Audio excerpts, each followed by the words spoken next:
Let me tell you all a story. I have never met Attractor before in person. I only met her on LinkedIn. So talking about the power of relationships. But I was able to reach her at this time that I needed an HR professional, and she said yes. So please, talking about maximizing relationships, you just might never know. And you also need to maximize the power of social media, especially LinkedIn. Good afternoon. Thank you, Lola. Thank you, everyone. Just as she said, we've never met. I think I was sourcing for a role then, and she wasn't available. But as she said, there's so many people we just keep tabs with on social media, on LinkedIn, and sometimes even on Facebook. We never know when we need them. Mr. Samuel said something about your network and your net worth. So this is just how it just plays out. I'm going to be talking about work ethics. It's one area that I love talking about because I'm an HR professional.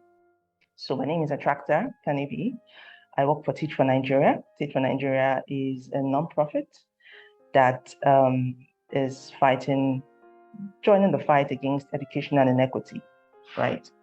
So somebody might be technically sound, he's an outstanding student, and he comes to the workplace and he struggles. There are many people like that, majorly because they just see the world around the YDX or the books or the lectures they've been attending. They don't see the other side. They don't see the world after the four walls of the school. And they come to the workplace and they struggle because every little experience and exposure to the workplace helps you or builds you up for when you have actually finished school and you're not ready to work. So by definition, workplace ethics is an attitude. One, an attitude of determination. Two, and dedication towards one's job. So it starts with the attitude and you being determined and dedicated to succeed. It also goes further to say those who have a strong work ethics place high value on their professional success. So just as I said, they look beyond the now.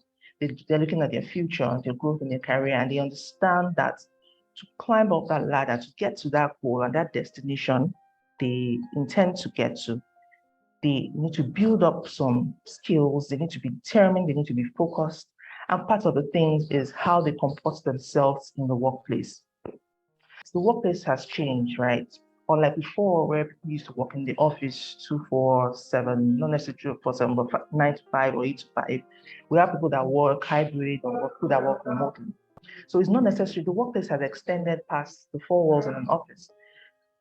So I'm trying to say that by the way somebody delivers his or her assignments, the way they relate with them, as relating to work, there's some things that you notice that show you that this person has not understand work ethics. So there are some pillars, there are some things that are like foundations when it comes to work ethics, things that actually guide the way people work, or the attitude and the way people behave in the workplace.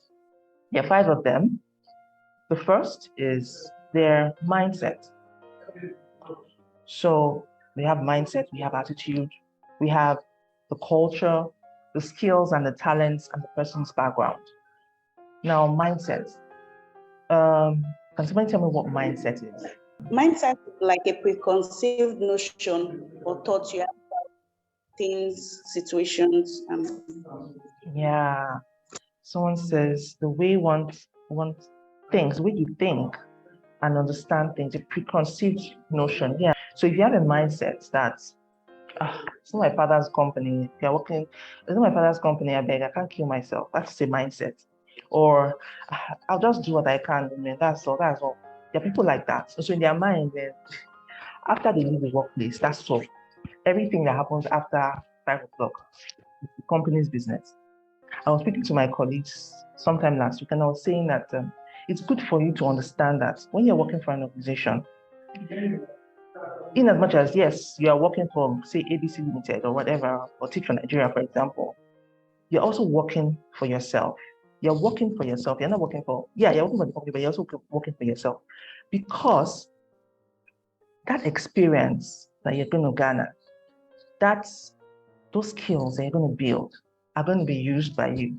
So in years to come, there are some foundations, there are some things that you would have picked up from that organization. But when you have the mindset that I'm working for them, you tend to lose sight of the whole picture or the whole process of, gaining knowledge, gaining skills, building talents, and just widening your scope generally. So mindset is key. So it's still related. So mindset and attitude. Someone might say it's similar, but I would say that mindset is how you think, but my attitude is what you do with what you think. Although our culture is gradually changing in terms of our work culture, as I've said before, unlike when we used to do 9 to 5, where globalization is like affecting the workspace, and especially as when COVID happened and so many things happened.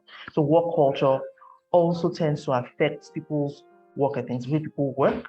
For people that work in the civil service, their culture is different. For people that work in the fintech, their culture is different. So the culture is also like a foundation of how somebody exhibits their workplace ethics. Your background. So it depends on some people. The way they behave now is a culmination of so many things that has happened while they were growing up. So if probably their parents had this, maybe the father comes home and is always complaining about work or saying, not my boss, in fact, those useless people, saying so many things while the child is growing up. He's speaking that, and as he's growing, when he gets to the workplace, he's saying that if there has no big intervention or no, nothing to help that person change those beliefs and those thoughts, it has stopped, and the person gets to exhibit those things when he or she finds himself in the workplace. So mindset. Can somebody read this for me? It's all about mindsets. From the moment you wake up to the moment you rest your head at night, everything is up to you. Your emotions, your thoughts, your perception, your reactions, every moment. Hello? Okay, Yes. Sadija. Yes, Hello? I can hear you. Okay, can you read what's on the screen on the left? Okay, ability is what you are capable of doing. Motivations determines what you do, and attitude determines how well you do it. Attitude is everything. Great. Okay, it's very clear. Some people do not know they are talented. It's just like having a light and putting it under, having a candle or a lamp and putting it under a blanket. They don't know, and that's why those talents just, they're just there. But you need to keep developing it. You need to grow with it, and that is what is expected of you in the workplace, to build yourself. You think, I have 10 years experience. There's some people that have 10 years experience, 15 years experience, 20 years experience, but they have poor work ethics. It's surprising, but it's actually true. So it's not about your work history. It's not about your experience. It's not about your skills. It's not about your education. The one that carries more weight is the ethics. If you have all this and you do not have work ethics, it's as if you have nothing. But if you have work ethics and you have all this, you have like almost everything. So it is most important. The work ethics that you possess, how you carry yourself in the workplace, is very important than the skills that you have and all the masters that you might have and all the years of experience that you have. Work ethics is not one thing. So it's a mixture of it all. Dedication, as I said, how dedicated are you to work? How dedicated are you to that little task? Even if somebody is just like it's just be photocopying a document that is your work, or to be cleaning a window, or to just clean or to sweep. Well, how dedicated are you? If you want to excel in the workplace, you have to be dedicated. You have to do the work and understand that Rome was not built in a day. Even if you literally want to climb the ladder, you have to exert some energy. Responsibility is like taking ownership. You have to understand what's that little task you have been given, that thing that you have been called to do in an organization.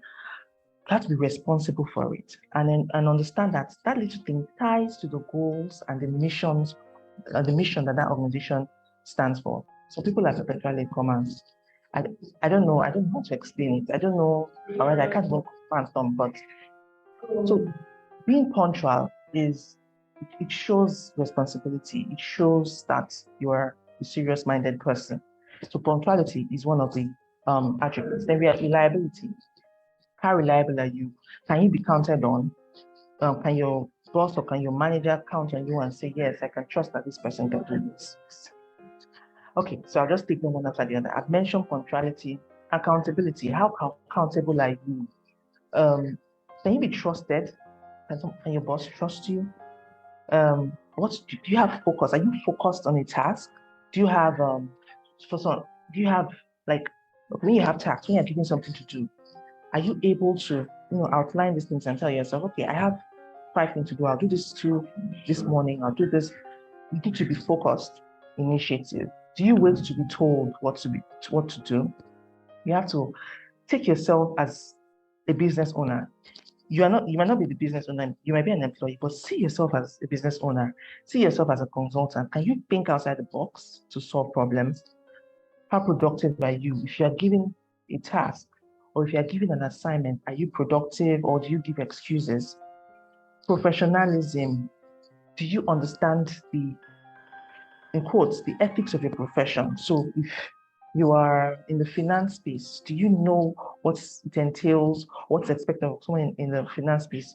If you are in the health sector, you should know for whatever background you belong, you should know the ethics of that profession and uphold yourself in every professional standard that is required. Do you ask for feedback? So you should be able to ask for feedback and keep on improving yourself. So how do you now build this work ethics? You need to act as an ambassador. So for whatever organization you will find yourself in the future, know that you're an ambassador of that organization. So if you are seen outside, how do you exhibit yourself? How do you carry yourself? Are you professional? Do you relate to people in a professional manner? Prioritize the professional responsibility. So if it's work hours, if you're working on site or virtually, when it's work hours, focus on work. After work, you can go on social media, you can make your calls and do every other thing. Prioritize your professional responsibilities.